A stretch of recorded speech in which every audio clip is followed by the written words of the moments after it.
looking back on it, I couldn't imagine, you know, having a son or a daughter and not having been present at the birth.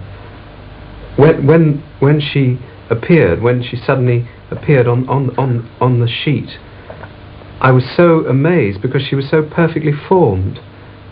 I mean, I'd been you're told all these things beforehand. When you experience them for yourself, you're really quite amazed. I mean, she really seemed quite big, and she seemed perfectly formed, all her limbs, as if she'd been there for a long time. I mean, she'd been inside Franny for 9 months, but there she was, and immediately she was part of the family, somebody who'd always been there. And I just stared and stared at her, you know, and I was quite overcome.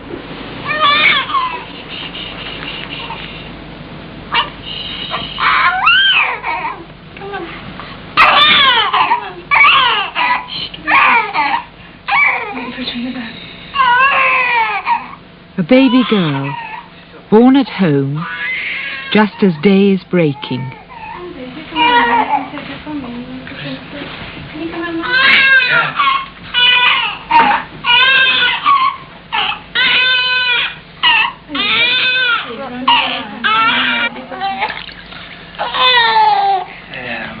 To keep her too long because her hands are weak. She's supposed to enjoy this. It's not really. But if you do this, she's definitely good. The vital cord, which linked her to her mother, has been cut, and now she becomes a person in her own right.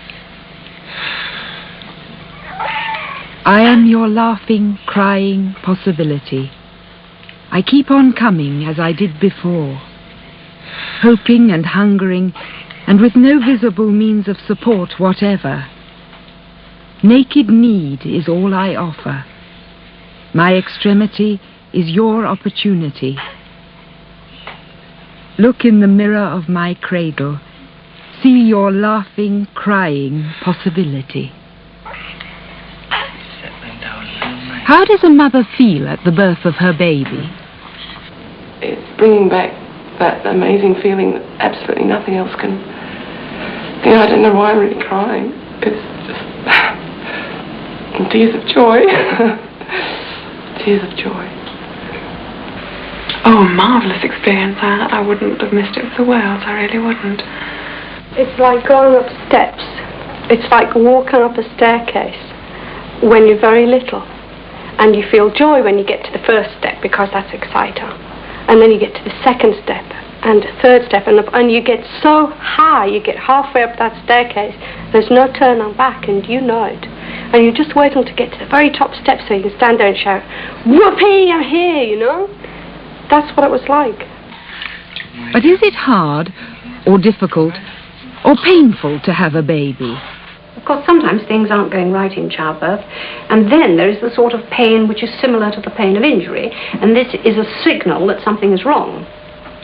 But when one thinks of the uterus, the biggest muscle in the human body, bigger than any muscle in a man's body, and bigger than the biceps of a champion boxer, and you think of this great melon-shaped hollow muscle with a baby inside it, getting tighter and tighter and tighter and tighter, holding firm and then releasing. Well, it would be very surprising if a woman didn't feel it. It was bloody hard work. That's the thing that I think I hadn't really expected. It's a physical endurance test of just the most amazing order. And for me, that was it's the mental effort of knowing you've got to keep on going till the end. I mean, it's all going to come to something, and although you're smashed and exhausted, you have to keep on working at it. I mean, I've always been a sort of very physical person, but it was the sheer power that you had to use to push the baby out.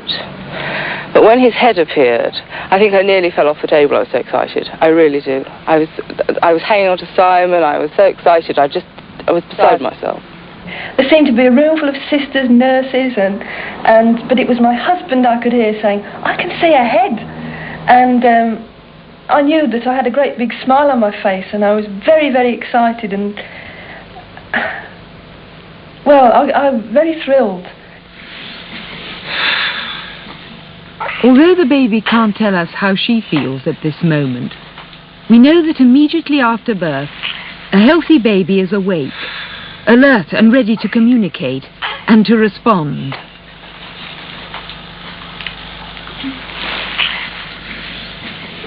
When he came out, his little head popped out, and his eyes were still very tightly closed, and his mouth was open, and he was gone, making little snuffling noises, and because he wasn't aspirated, and nobody sucked anything out of his mouth because he breathed straight away. And then his eyes opened as I lifted him upwards, just like this, and he looked me in the eyes, and I looked him in the eyes, and we knew each other instantly. I mean, it was an animal instinct. He knew me, and I knew him, and I saw his soul, you know. Watch this meeting between a mother and her child, less than an hour old.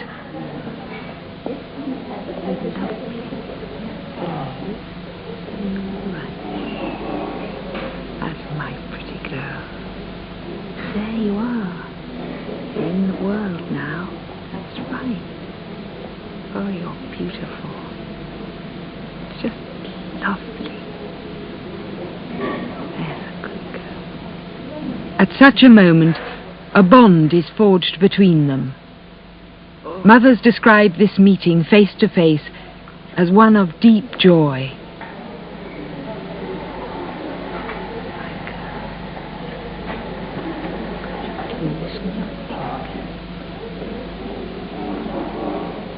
Later, both will sleep.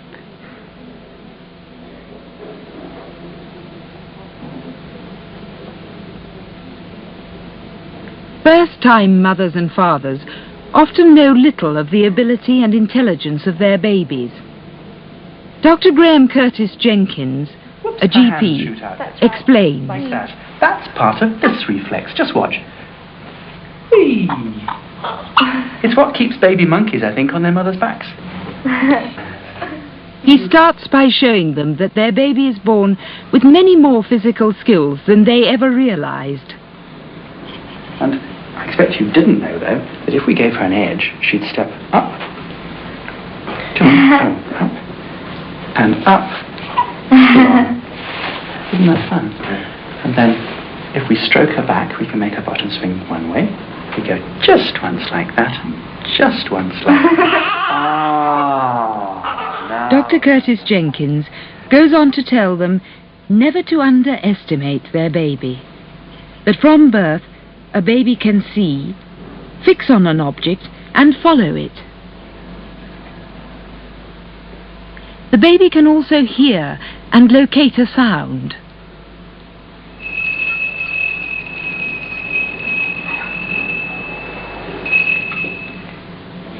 As well as responding to mother and father, the newborn will actually try to imitate. Watch this 7-day-old baby trying to put out his tongue like his mother.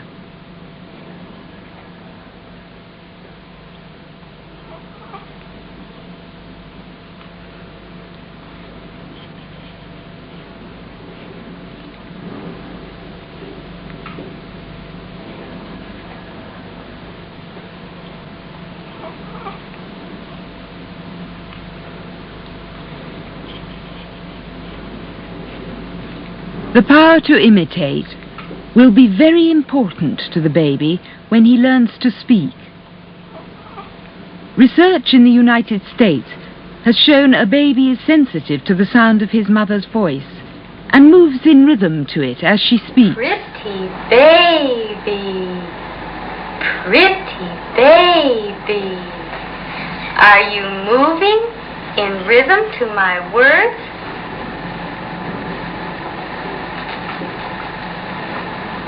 Pretty baby, pretty baby, pretty baby. Has anybody told you that you ought not to pick her up because you'll spoil her? Oh, yes, lots of people. Yes. The truth, of course, is that if you don't pick her up, you do so at your peril, because picking up is terribly important, because if you don't, they'll go on crying more and more and more, as you've discovered. It's amazing how the myth gets about that you somehow can leave them and miraculously they stop crying. It's nonsense, of course. And they need to be picked up frequently. And they're not crying for fun, they're crying for very real and important reasons, like, I'm frightened, I'm cold, I'm wet, I'm hungry, I need somebody near me. And you see, although I'm a complete stranger, she's quite calm, and she's keeping it all, no noise coming out. It's all there, she's listening, but you see, here comes the noise again. So we've got to use the specific quietening technique. The order of things that quietens babies is that if a face won't do it, a face with a voice does it. And if a face with a voice doesn't do it, then it's got to be a face and voice very close to, like this, and a particular tone of voice. Now, and if that doesn't quieten, you have to offer a breast or a bottle. Then they do this thing called non-nutritive sucking. They just go nom nom nom nom nom nom nom.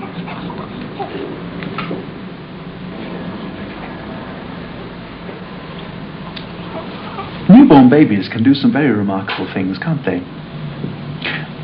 I'm sure you've now realized that they're not just crying bundles of noise and wet that do seem to spend so much time asleep.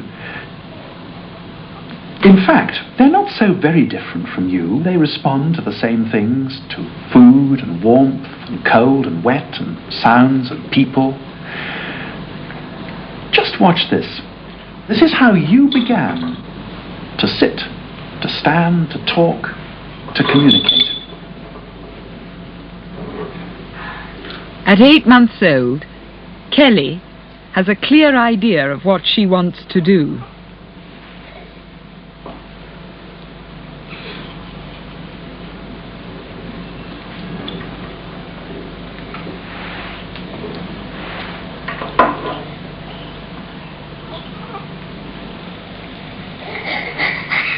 Being able to hold on gives her confidence to start a wobbling walk.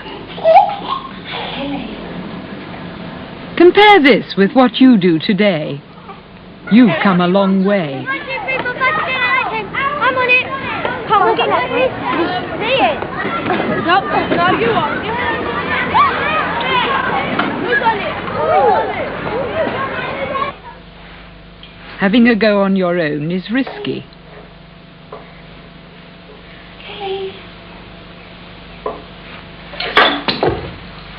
But no harm's done. She's light, and she falls like a clown on the carpet. She's surprised rather than hurt, and an encouraging look from Mum means she's all right and can try again. That's good. Don't go away, stay there. Try again. Punch yourself. Down. Over. What's going on here?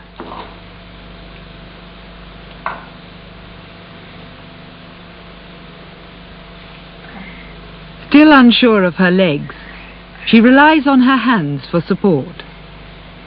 But discovering one hand is enough, she's free to use the other to handle all those interesting things in the basket.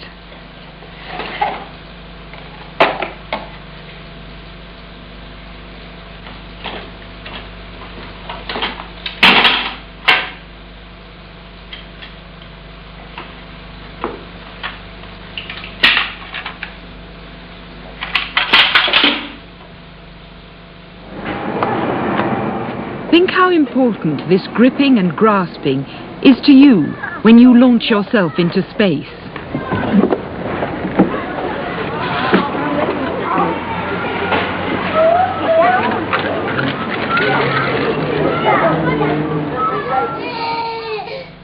Having a go up the stairs is a real challenge for Martin. Up you go. There's a good boy. But hearing his mum's voice encouraging him, he keeps on going, and his pleasure and confidence grows as he finds he can make it to the top.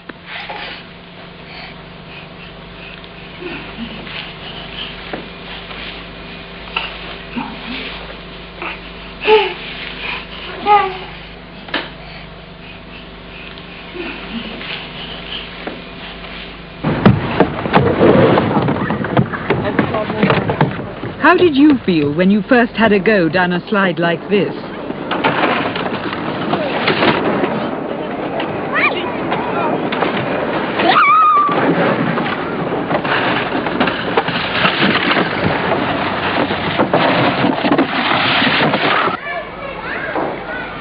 What is this dry, crunchy leaf? Where did it come from?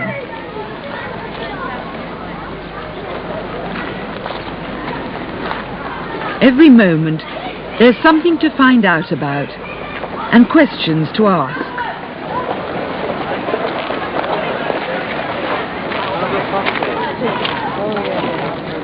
Feeling, thinking and understanding go on all the time. And it's through play that a small child puzzles things out and learns about his world.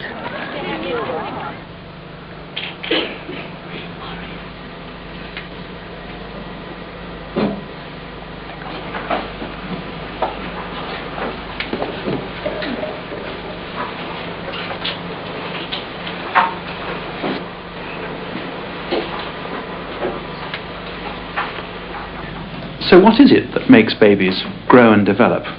Well, food and drink like you. But without care and encouragement, babies don't grow even if they are given enough to eat. Love, encouragement and security, which grows with love, are what they really need. Just watch this. What I'm going to do, Mrs. Mohammed, is just quite simply show you what I can't remember whether I was actually able to show you when I saw you before, the turning away that babies do if you don't talk to them. The newborn baby actually turns away from you. And it's a most remarkable thing because it just shows that looking is not enough. There she is, all looking at me and saying, what's this man doing near me like this? And she looks at me and looks at my eyes all the time, very intently, and then looks away, and then looks back and looks away. And gradually, as I talk, she begins to respond to me. That's right, hello, that's very nice, there's a good baby. That's very good indeed. But if I stop talking, something very dramatic happens. Just watch this.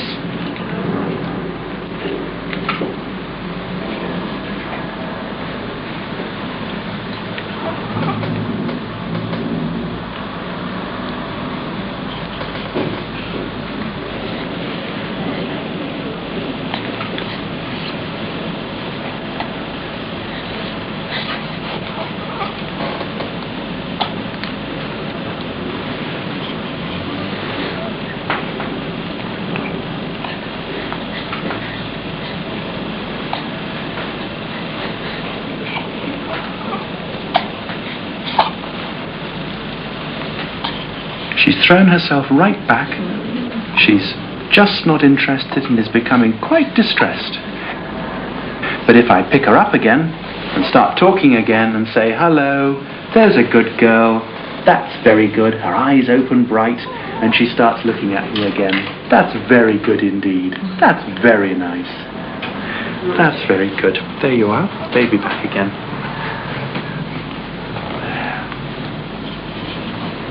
That, I think, is a simple demonstration of what I mean about the baby's need for love and affection. It's important to understand that. One day you're going to be parents and have children. Even now, there may be a baby in your home, or you may have a relative or friend who has a small baby. Try going home now and talking to that baby, and you will find, as you gradually build up that baby's confidence, that some very surprising things will happen as that baby begins to respond to you and talk to you.